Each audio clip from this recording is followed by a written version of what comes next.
Irjen Joko Prastowo resmi berjabat dan bekerja sebagai Kapolda Sumsel setelah dilakukan serah terima jabatan dari Kapolda Sumsel sebelumnya, Irjen Pol Prof. Iza Padri. Selasa 12 Januari 2016, upacara diawali dengan tari sambutan khas Sumsel dan dilanjutkan dengan upacara pedang pora.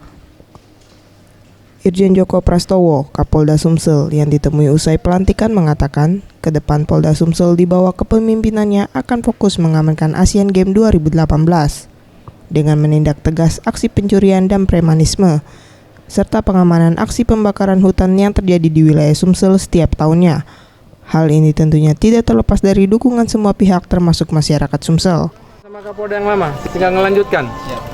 Yang penting jangan bakar-bakar hutan lagi. Tindak kejahatan di jangan ada preman. Ya, preman kita gebuk gitu aja.